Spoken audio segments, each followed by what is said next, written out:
makeup lovers, how are you guys doing today? So I am so excited for this video because we're going to be doing a pastel palette battle and just going through all the pastel palettes in my collection. I'm going to basically just give you my thoughts on each one, my review of it, if there's something I like more than it, what my favorite formula is, all of the tea that you have been asking for about pastel palettes. So this video is extra exciting because it is a collaboration with my friend Butte Bean, or Betty Jean. I like saying her real name because I feel like it is so cute, but she is just such a lovely person. Literally, she's so sweet, so kind, and so amazing at makeup. She does the most beautiful eye looks and they're always blended to perfection, interesting color schemes, and I just feel like no matter what she puts out, I'm always wanting to watch every single video. I just love her content. She mentioned that she was thinking of doing a pastel palette battle, and I had been thinking of doing it by myself. So when I heard her say that, I reached out to her and I was like, let's do this together. Of course, I wasn't quite as confident because I'm always like, if you don't want to collab, it's okay. I just feel like a lot of people are asking right now, what is the best pastel palette? How can I be on trend with pastels? What's the most affordable option? All these questions around pastels, so I feel like you're getting two people's really thorough answers at the same time. So definitely check out her channel in her video. I will have both of those linked for you in the description box, as well as her info card right here so you can click on her channel. Super easy. And also, if you're coming over from her channel, thank you so much for being here. Let's go ahead and jump right on in. Okay, so the first palette I have to mention today is the Essence Never Give Up Your Daydream eyeshadow palette. This retails for $9.99 US dollars and it has 13.5 grams of product. So I feel like this is kind of an unexpected palette because I haven't talked about it a whole bunch on my channel, but this is really great if you're looking for a very affordable pastel shimmer option. There are no matte shades in this palette. It's all pretty much satins, which is fun because there's a lot of different shifts going on. I know it mostly looks white, but there's green, yellow, peach, kind of like a pink, a pinky purple, a minty green, a blue, and then these are really like light, kind of like a white with a little bit of pink and then a white with a little bit of blue.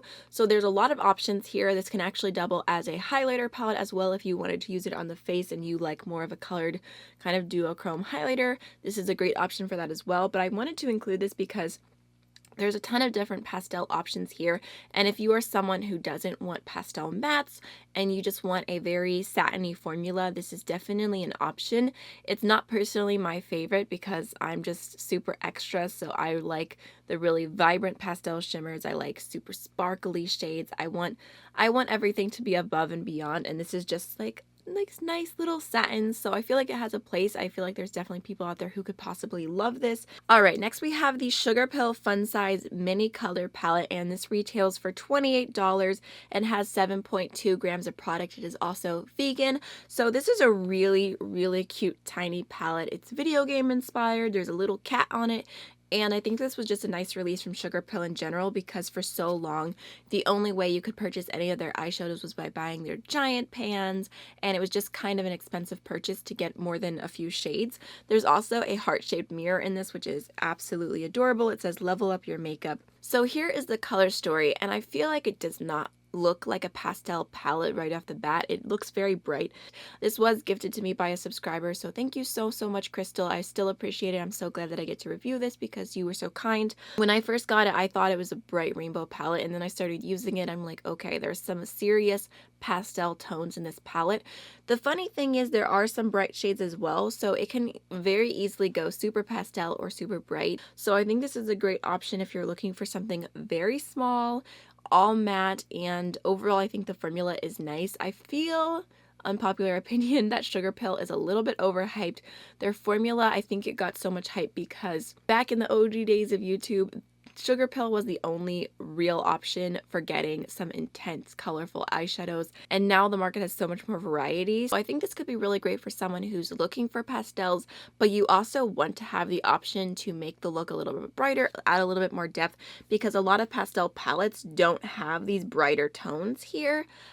So you're kind of left with a very light look unless you pull into other palettes. Next we have one of my favorites. This is the Colorpop Lilac You A Lot. It retails for $12 and it has 9 grams of product. I recently talked about this in my battle of purple palettes because it is an all purple palette, but it's also a pastel palette, so I wanted to mention it here. And also it's one of my favorites. Like I said, I love this so much. I find the formula so easy to work with. I've had hit and miss issues with Colorpop in the past, but the mattes in here are so easy to blend for me, and I feel like the pastel options, especially this light matte purple and this pinky matte purple, they're just so good. And this is definitely my preference for eyeshadows because I've got some medium tones, some deeper tones, and I also have a bunch of fun shimmers. The shimmer formula is not my favorite. I feel like they come off kind of satin and I always have to wet them or use a glitter glue. They can be a little bit crumbly, so I'm not like super crazy about them, but I do really like the color options in here. And I think if you are looking for pastels but you specifically want one color, then this could be a great option if you're looking for purples. Again, not as versatile as far as all the pastel palettes I'm talking about today because they are just limited to purple, but it's really great, especially because it's affordable, and I just had a really, really good time playing with that. I can't stop wanting to play with it. And then next we have another palette that does not look like a pastel palette, and this is the NYX Ultimate Multi-Finish Shadow Palette in the shade Electric. This retails for $12.99. I personally found this on Target's website, and it has 14.16 grams of product. This was kind of a miracle because it was a last minute purchase I got for this video because I saw Karen Harris talking about it, saying it was a really nice pastel option. And Target literally sent this to me in a box with no bubble wrap, and it came not broken. I was like, this is a miracle. I don't know how you're not broken. I guess this is a pretty sturdy formula. So here's what it looks like. It's cute. It is very cute. The top row is all mattes, the middle row is satins, and the last row is like a really interesting kind of shimmery, just sparkly finish. I feel like these are actually really, really unique for the drugstore. I haven't seen a lot like that. Not that I've been looking, but I really liked the finish of those ones. And this is an interesting palette. Again, you're kind of limited because it's literally the same shade in 3 different formulas, but it does come off a lot more pastel on the eyes. I did a look in my week of pastel palettes if you want to see that in action and see how they look, especially the blue and the pink and the teal come off very pastel. And I have to say the matte formula is my least favorite of this palette.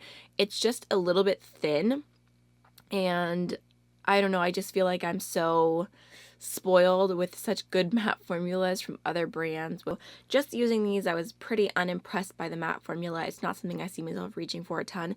The satins were actually really pretty. Like, they have a nice little glow to them, and they looked a little bit lighter on the skin, and I really liked how those looked. And then this formula is the most special, like I said, in the palette.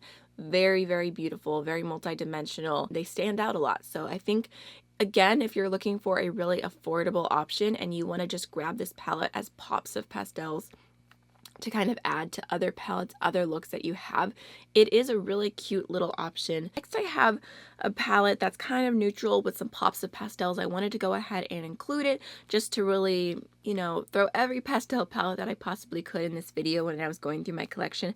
This is the Noma Cosmetics Take Me to Paris palette, and it is so cute aesthetically. Like, it's just adorable. I love the packaging. It has like the little postcard mark right there. It's just cute. And then, oh wait, did I tell you already? Sorry. This retails for $23 and it has 18 grams of product. It also has a mirror in it, and then the inside looks like this. So this is a really nice palette if you're looking for just a little pop of pastel, because there's like a very light pastel pink shimmer, there's a medium pastel matte pink, and then there's also a really cute pastel green, which can be kind of high impact on the eyes, but then you also have a lot of other colors to build around it to add depth and to make it a little bit more versatile and not just super soft light looks as some pastel palettes will end up being. I really love the formula of the Noma Cosmetics palettes. The shimmers are more satiny, but they are nice. They look pretty on the lid. They don't have any weird texture. And then the mattes are really buildable and just easy to blend overall. Just think this is a really nice, like, if you want a little like pink and green pastel pop, but it's something you feel like you're not going to use that much, or you want it to be accompanied by a little bit less scary shades if you're someone who's more into neutrals, this could be a really great option to just dip your toes in a little bit of pastel. Next, we have the Shroud Cosmetics Creepy Cute palette, and this retails for $35 and has 12 grams of product. It is also vegan. I actually didn't pick this up whenever it first launched, and I remember Paulina's Beauty raving about it, and I finally grabbed it, and I had no idea what to even do with pastels at the time. I was nervous. I didn't even like the packaging or anything. I was just so excited about this color story, especially the pastels. I feel like the gray and the black here, I was initially like, wow, really wish those weren't there. I still feel that way about the gray. The black, not necessarily my favorite thing in this palette, but I do really love the formula of that. So I don't absolutely 100% love the color story of this palette. I do think it could be a touch better, but I definitely got past that because I love the formula of this palette. This is my favorite pastel eyeshadow formula. I just find them really easy to work with, really pigmented, easy to blend out. I can use them with a regular eyeshadow base. I can use them with a non-tacky base. I can use them with a white primer, and I feel like pretty much always I love how the look ends up turning out. They do have really nice like level of vividness to them. They're very intense, especially this bright blue called Cold Shoulder, and then Creep It Real and Take a Hint, I feel are very, very vibrant on the eyes. Strawberry Milk makes such a pretty blush as well. It's really cute. And one of the fun things about this palette is that these shadows are actually available as single shadows now. So even if the color story is not perfect for you, you can buy 1 or 2 or 6, 6 instead of 8 shades and grab them individually in case that's your cup of tea or you like single shadows more than palettes. I just love, love, love this formula, and I am begging you, Shroud Cosmetics, please do a Creepy Cute Volume 2. I will be the first person in line to buy it. I will fight someone for it, maybe. Probably. Okay, next we have the Blush Tribe Blossom Palette, and this retails for $33.78 according to one random article that I found mentioning this palette, because it's no longer available for purchase. It does have 25.6 grams of product, but if you do already own this, this is your reminder to pull it back out because there's some really pretty pastel tones in this palette, and I think this is actually a very, very nice pastel color story because you have nice pastel options like true pastels. You've got like some light yellow. This pink actually comes off way less bright on the eyes. You've got a blue, a purple, a teal, and I think those all are really, really great staple shades for a nice pastel look. But then you also have the white and the black, technically, you know, for deepening or lightening. I know black actually kind of grays out pastels, but you do have that option. It works better with the cool tone shades. You also have deeper blue, deeper green, deeper red to mix into the other colors. So as far as an all matte palette, I feel like this is actually pretty versatile. I should say though that the pastel formula in this was not my absolute favorite because you do have to build up the shades. I now have other pastel shades that I don't have to do that with, whereas this I felt like I really had to layer them to get them to show up. But overall, I think it was a nice palette. Unfortunately, Blush Tribe is shutting down like completely forever. Next, we have the Menagerie Cosmetics Pastel Pup Palette, and this retails for $36. It has 24 grams of product, and it is vegan as well. So this is adorable. I've actually seen a few different people mentioning that the front of the cover is actually a little bit creepy. I can see it. The more I stare at it, the more I get it. It wouldn't deter me from buying the palette, but here is what my palette looks like. I don't know if you can tell, it's kind of a mess, and that's because I've been getting a lot of use out of it, and also because the formula of this is very, very interesting. I personally feel like in order to make this palette work, you either have to have a tacky base or a white base, because I've used it with a base that kind of set itself down, and that was not great. And I've used it with a regular tacky base, and I can get a good look out of it, but it's not as vibrant. And then with a white base is when I feel like it does its best. I've seen a lot of people saying that they don't really blend pastels, and I don't know if I'm just special. Probably not. I personally blend pastels like crazy. I don't care. I want them to blend out. I mean, I feel like this look today is pretty blended, and I have no problem blending these. I feel like whenever you put them on a tacky base, they might stick a little bit, but if you add just a touch more product as you're blending up, they blend out and they're very, very workable. I feel like it's pretty easy to use once you get your handle on this formula, because it did take me by surprise at first. The thing that's really weird about this, and you'll see it in the close-ups, is that every single shade has hard pan now, even the black and the white, which I think is very weird because those aren't even pastel shades. I don't know what that is. I don't know why the shadows react so much. I can still pick up color with them, but the hard pan is crazy. I've even went through and I did tape on Iceworm trying to get some of the hard pan off, but it basically forms immediately back over. So it looks like I've scraped and messed with this palette, but I haven't. It's just natural hard pan occurring, but I'm still getting product. Like a brush will still pick it up, but my fingers won't. So this palette tends to swatch really, really bad because of the hard pan. The first time I swatched it was like, okay. But then as I swatched it more, it kept getting worse and worse, and I was like, I don't understand what's happening. So when I did the up-close swatches for this video, I did do tape over the hard pan just to try and get some extra product up and to show you what the colors look like a little bit more. It's also out of order because I swatched part of the palette and then realized I forgot a row because I'm a hot mess. So yeah, the formula is a little bit weird. It's a little bit weird, but this is my favorite color story as far as pastel palettes go. I just love everything that's going on here. I could do without the black. I've actually come to appreciate the white. I feel like it does help blend out some shades a little bit more, and it's not my favorite white formula ever. I feel like it's a little bit powdery, but it's workable. And then this top row here, I love all of those shades, especially the shade Snack. I think is such a pretty unique shade. I feel like Fishy, I don't super love. It's probably my least favorite shade in the palette, and that's because it's a very, very soft peach tone, and I find it really hard to show up. Even on my ghostly skin tone, it's just very, very pale. I'm not super a huge fan of the trefoil shadow that's in here, Snowball. I think it's pretty. It's a blue to purple shift, and I like the looks that I've done with it, but even with using a glitter glue, I get a ton of fallout from it. It's just a bit chunky. I've never been a huge fan of the Menagerie formula as far as their metallics go. But this is my favorite color story. It definitely has its pros and its cons, but overall I've grown to really love this palette. I think this might be my favorite palette from Noma Cosmetics. I said it. It's just, I just love the rainbow pastel. I think that's what really got me about it, is there's just any pastel look I want to do. Actually, I'm going to pull it back out. I'm sorry. I have more to say. Any pastel look I want to do, I feel like I just have options. Like if you want to do greens, or if you want to do blue and green, or if you want to do yellow to blue to green, or if you want to go more sunsetty, yellow, orange, red, or if you want to do pink and red, or if you want to do pink and purple, or if you want to do blue, pink, and purple.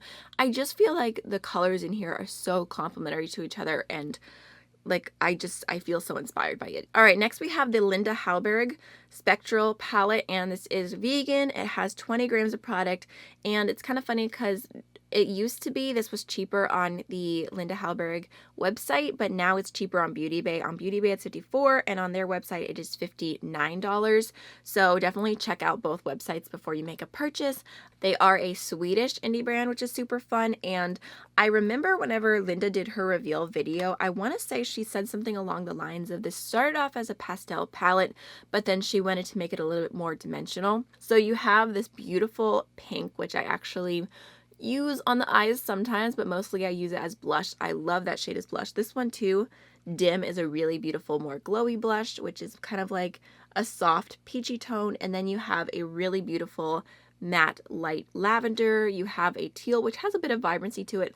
But overall, I feel like this is a very usable pastel palette because I just love this deepening shade. I'm not the biggest fan of the shimmer formula in here, but I definitely want to give it another go and play with them more. I've done 4 looks with this recently, but I basically play with the mattes every time. So I don't know, I feel like this is a palette where I just love the packaging. I love the color story as a whole. I feel like it's inspiring. I keep coming back to it, even though it's an older palette. So I like this. It's not my favorite formula ever of mattes.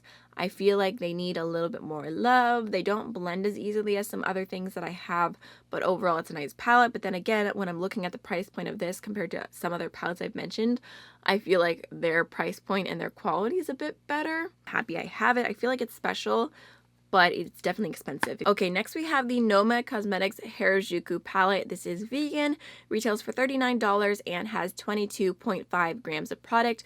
This is a bit newer to my collection. I've done 4 looks now with it. I did some off camera, just playing around and getting a feel for it. It does have a mirror, and it's a very Very cute palette. I've also noticed from your comments that a lot of you really love this palette and find it super easy to work with. I have mixed feelings about this palette. The top row is pretty much all true matte shades. I find them pretty relatively easy to blend out. They do have a ton of kickback. They have little cats imprinted on them, which is such a cute touch. And then the middle row is pretty much all satin shades.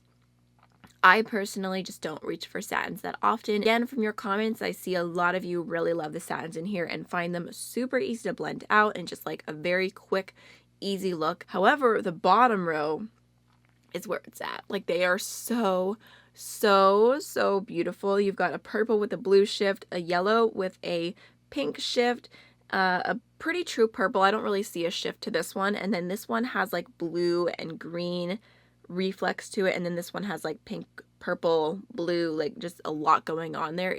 This one actually reminds me so much of Glow from Cliona, one of their stained glass collection shadows. I feel like this is a nice palette. It could be a great pastel palette for like the everyday woman, the everyday man. You just want to throw on a look and go. This could be great for you, especially if you just want to throw in a satin in the crease and then throw one of these amazing shimmers on the lid. Like, those really stand out to me in this palette. I love that formula so much. But for me, when it comes to these two rows, I feel like I have other pastel palettes I prefer more for these same type of shades. It's not my perfect pastel palette, but there's some definite amazing pros to this. And again, I just think if you like more of a simple, easy look, this could be for you. I feel like the shades are kind of on the softer side. I didn't really have a problem blending them out. Oh, though I do want to mention Now Is Forever and Kagigori. These two, I know they look so different in the palette, but I think they look very similar on the eyes. I will say that too. All right, the last palette we have to talk about today is the Morphe 35i Icy Fantasy Palette, and this retails for $25 and has 56.2 grams of product. Once again, Morphe coming in with a crazy product amount. I love the packaging on this one. This is like so cute, and Morphe always does black packaging for everything, so it's kind of a miracle that this one is different. To add my disclaimer, I wanted to talk about this because it is a pastel palette that I own. I've had requests to talk about it and give my opinion on it a little bit more in depth now that I've had it longer, but I don't support Morphe anymore. We're on a break. I don't plan on purchasing anything new from Morphe for a while. So this was their pastel palette option, and I was super intrigued by this one. I was really excited about it because I love the color story that's going on here. I absolutely love inner corner shades, and there are so many different really light, beautiful shades that you could use on your inner corner, like every possible option. There's some really stunning duochromes in here. There's a light yellow shimmer, which you barely see in palettes. So the color story pulled me in. There's also some really nice matte pastel options. There's some cool tones. There's some deeper shades to kind of add a little bit of depth to your look. There's also some interesting extra shades, like this pinky one here, this green here, are both toppers. This one's actually a really stunning duochrome. It's such a cool color. And then there's a pressed glitter. And just being honest, as always, I feel like this palette is only good if you have the coloring of a ghost. For one, just feeling these shadows, they are a bit chalky. And also, the comments that I got on my video I did with this, every person of color who tried it said that it was trash and it did not work for them, or they swatched it in Ulta, it barely showed up on their skin. It was just chalky, ashy mess. And I recently watched a video Jackie Ina did, and she specifically said for people of color doing pastel looks, it's gonna be kind of ashy because it's just the nature of the color. It's a white based shade, but in order to counteract it being chalky, you want to have more high quality shades, and I personally feel like this is not that. I have gotten pretty looks out of this, but I just don't feel good recommending it as a whole because I think it will not work for a lot of people. So overall, I feel like this palette ranks at the bottom of my pastels, and I was about to say, whenever I first started talking about this, last but not least, but it actually is last and least. So those are all the palettes. I will have my other battles linked down below in the description box in case you want to check them out. I did a rainbow battle, a green palette battle, and a purple palette battle, which I really love filming these. I'm not sure what I could do next. I could technically do a neutral palette battle, but I feel like that's less fun. But I could do it. Let me know. Maybe I'll do a poll in the cards. So don't forget to go ahead and check out Beaut Bean. If you are new to my channel and you enjoy my content, please make sure to hit the subscribe button before you go, and I hope to see you in the next one. Bye.